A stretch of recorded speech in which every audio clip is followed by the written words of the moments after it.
প্রণয়ে রুচিরন্তন বাঁধন। লেখনীতে বন্যা শিকদার। পর্ব ৫। বিদ্যুৎ গতিতে গিয়ে কেয়া সামনে দাঁড়িয়ে একটা জোরে থাপ্পড় বসিয়ে দিল তার গালে। ফায়াজ রক্তচক্ষু দৃষ্টিতে তাকিয়ে গর্জে উঠল। তুই আমার বোনকে কি বলেছিস, যার জন্য সে দৌড়ে চলে গেল? তোকে আমাদের বাড়িতে থাকতে দিয়েছি মানে যা ইচ্ছে তাই করবি? আমার কলিজার বোনের সাথে টক্কর নিতে এসেছিস? তোর সেই কলিজা আমি ছিঁড়ে ফেলব, যদি আমার বোনের আজ কিছু হয়। কেয়া থম মেরে দাঁড়িয়ে রইল। তার মুখে কোনো কথা নেই, শুধু ভয়ের ছাপ স্পষ্ট। এর মধ্যেই অভ্র, ফায়াজ আর রিয়াদ এক মুহূর্ত দেরি না করে রিসোর্ট থেকে বেরিয়ে গেল। তাদের মাথায় তখন একটাই চিন্তা, ফারিহা আর মায়া কোথায়? অচেনা জায়গায়ন, দুইটা মেয়ে বাইরে। ভাবতেই বুক কেঁপে উঠছে সবার। তিনজনই পাগলের মতো খুঁজতে শুরু করল। রাস্তার আশেপাশের ফাঁকা জায়গা কোথাও বাদ দিল না। খুঁজতে খুঁজতে তারা সমুদ্রের ধারে এসে পৌঁছাল। ঢেউ আছড়ে পড়ছে তীরে, বাতাসে এক অদ্ভুত ভারী ভাবম, কিন্তু সেখানে কেউ নেই। অভ্র বুক ধরফর করতে লাগল। গলার স্বর শুকিয়ে এলো। হঠাৎ সে থেমে গিয়ে বলল, ফায়াজ, রিয়াদ, এভাবে একসাথে খুঁজলে হবে না। আমরা আলাদা হয়ে যাই। তিনজন তিনদিকে খুঁজলে দ্রুত পাওয়া যাবে। কেউ আর আপত্তি করল না। সাথে সাথে তিনজন তিনদিকে ছড়িয়ে পড়ল। সমুদ্রের একটু দূরে একটা মেইন রাস্তা, আর তার পাশেই ঘন জঙ্গল। অভ্র আর ফায়াজ জঙ্গলের ভেতরের দুইটা আলাদা সরু পথ ধরে এগিয়ে গেল।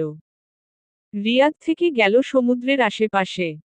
চারপাশে তখন নিস্তব্ধতা, শুধু পাতার শব্দ আর দূরের ঢেউয়ের গর্জন। হঠাৎই অভ্র আর ফায়াজে রাস্তা মিলিত হল। ঠিক তখনই তীক্ষ্ণ চিৎকার কানে ভেসে এলো। অভ্র আর ফায়াজ দুজনই থমকে গেল। পরক্ষণেই ফায়াজে চোখ বড় হয়ে উঠল। সে এই চিৎকার চেনে, একটুও ভুল হওয়ার কথা না, এটা মায়ার চিৎকার। অভ্র, এটা তো বনুর জানুর চিৎকার। হুট করে ফায়াজ পাগলের মতো দৌড়াতে শুরু করল। অভ্র তার পেছনে ছুটল। দৌড়াতে দৌড়াতে ফায়াজে বুকের ভেতর কেমন চিনচিন করে ব্যথা করতে লাগল। শ্বাস নিতে কষ্ট হচ্ছে, তবুও সে থামল না। তার মাথায় তখন একটাই কথা, ওরা ঠিক আছে তো? তার কাছে যেন পৃথিবীর সবচেয়ে প্রিয় দুইটা প্রাণ, একজন তার বোন, আরেকজন যার নাম সে নিজের হৃদয়ে গেঁথে রেখেছে। কারো কিছু হয়ে গেলে সে নিজেও বাঁচতে পারবে না। সে আরো জোরে দৌড়াতে লাগল। চোখে আতঙ্ক, মনে ভয় আর বুকের ভেতর এক অজানা আশঙ্কা নিয়ে। কিছুটা দূর এগোতেই হঠাৎ মায়া হুড়মুড়িয়ে এসে ফায়াজের বুকে ধাক্কা খেল। ফায়াজ পুরোপুরি ঘাবড়ে গেল। দুহাতে তাকে আঁকড়ে ধরে তাড়াহুড়ো করে বলল, বনুর জানু, তুমি দৌড়াচ্ছ কেন? বনু কোথায়?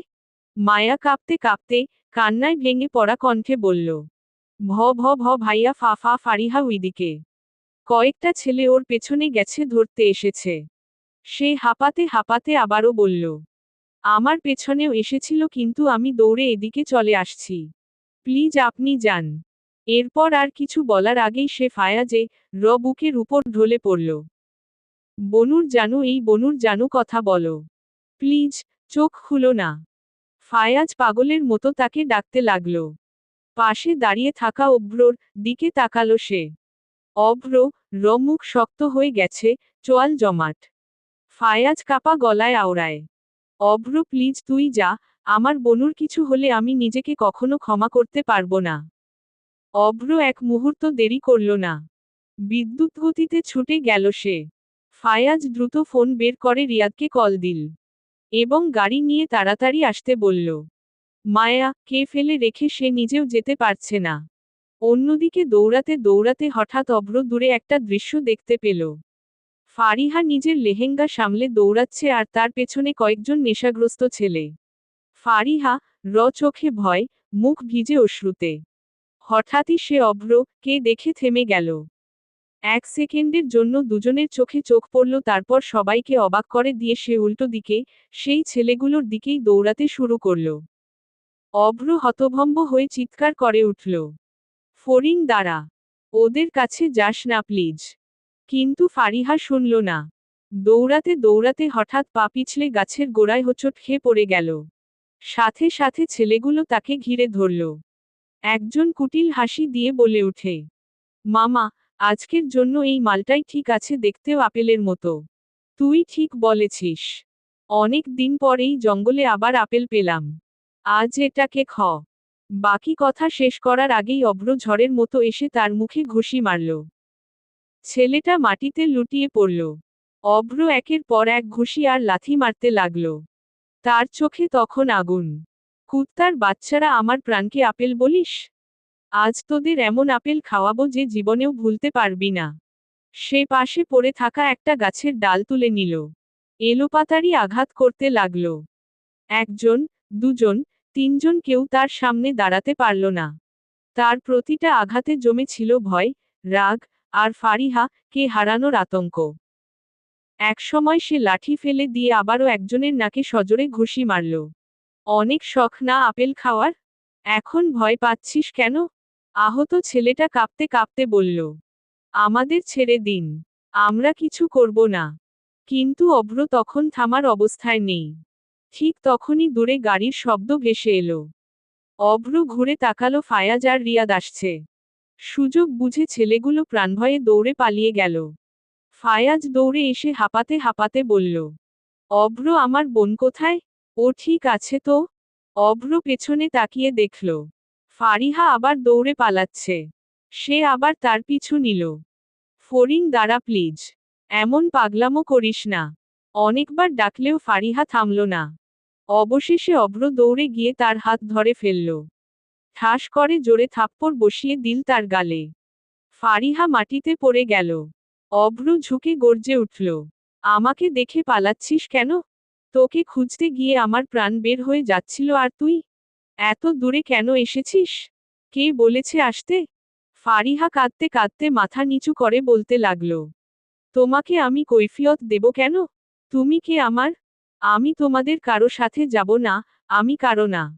তারপর ফায়াজে দিকে তাকিয়ে বলে উঠে, তুমিও আমার ভাই না। ফায়াজের মুখের রং বদলে গেল। সে দ্রুত এগিয়ে এসে ফারিহা কে বুকে জড়িয়ে ধরল।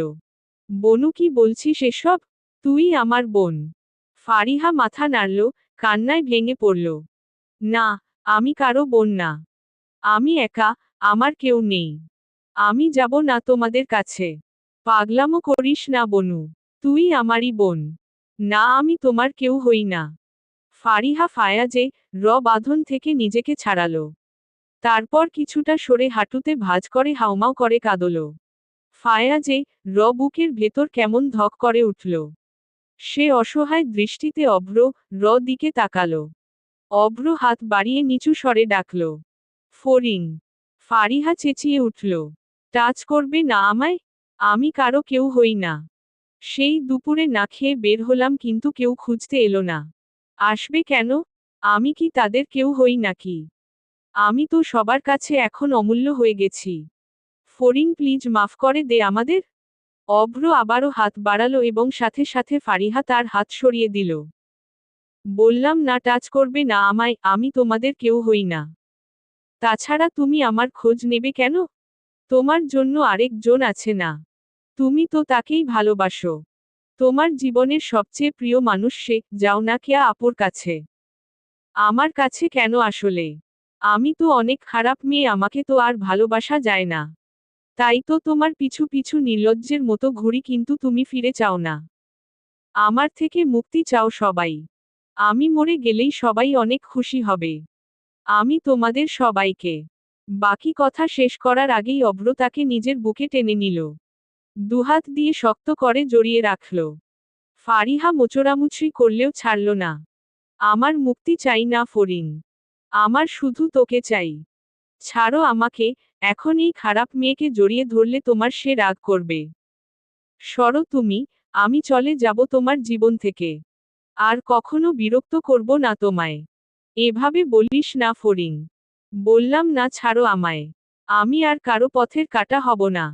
আর না ওই বাড়িতেও যাব। আমি আর থাকবো না ওই বাড়িতে। আব্বুকে বলে কালকেই হোস্টেলে চলে যাব। আর কোনোদিন বিরক্ত করব না, ভালোবাসি ভালোবাসি বলে। আর কোনোদিন ভিক্ষুকের মতো তোমার পেছনে পেছনে ঘুরব না। আমার উপর সবাই বিরক্ত, আর কাউকে বিরক্ত করবে না ফারিহা। এই শালা তোর এত দেমাগ কোথা থেকে আসে বলতো? নিজেও আমাদের বোনটা ভালোবাসি, লুকিয়ে লুকিয়ে এদিক ওদিক দিয়ে দেখিস তাহলে এত কষ্ট ওকে দিস কেন? রুমে আমাদের বোনটার কত ছবি, ক্যাবিনেট বোঝায় ওর জন্য কিনে রাখা হাজার খানেক গিফট অথচ মুখে বলিস না কেন? ফোনের ওয়ালপেপারও তো আমাদের বোনের পিক দিয়ে রেখেছিস। তাহলে এরপরও চুপ করে আছিস কেন? মেয়েটা হারিয়ে গেলে কি ওকে ভালোবাসি বলবি? রিয়াদে কথা কুম্ভকর্ণের মতো ফায়াজ আর ফারিহা কানে বাজতে লাগল। দুজনেই অবাক দৃষ্টিতে তাকালো। অভ্র নিজেও ফারিহা কে ভালোবাসে অথচ এই কথাটা ফায়াজ এত বছর কাছে থেকে নিজেও জানত না। ভালোবাসি ফরিন। তোকে অনেক অনেক অনেক অনেক বেশি ভালোবাসি। সরি ফরিন তোকে এতটা হার্ট করার জন্য। তোকে প্রতিনিয়ত কষ্ট দেওয়ার জন্য, ট্রাস্ট মি আমি একটু চাইনি তুই কষ্ট পা। তবে তোর মুখে বারবার ভালোবাসি শুনলে আমার বুকটা ভরে যায়, আমার হৃদয় শীতল হয়ে ওঠে, তাই তোকে এড়িয়ে চলি। আর আমি যাকে ভালোবাসি বলেছি, সেই মেয়েটাও তুই। অভ্র কথাগুলো বলে আরো আষ্টেপৃষ্ঠে জড়িয়ে নিল ফারিহা কে। ফারিহা কাপা কাপা কণ্ঠে প্রতিধ্বনিত করে। কি বললে তুমি? অভ্র তাকে নিজের দিকে ঘুরালো। তারপর তাকে মুখ আলতো ভাবে স্পর্শ করে ফিসফিসি আওড়াল।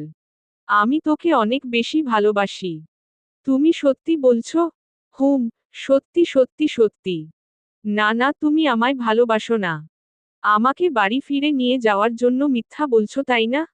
বাড়ি ফিরে গেলে আবারও এভয়েড করবে। ফারিহা মুখ ঘুরিয়ে নিল। অভ্র ফোন বের করে ফারিহা কে জোর করে দেখালো। সেখানের ফারিহা হাস্য উজ্জ্বল মুখখানা জল জল করছে। এমনকি মোবাইলের পাসওয়ার্ডও মাই লাভ দিয়েছে। হুট করে ফারিহা কারো দিকে না তাকিয়ে অভ্র চলবে।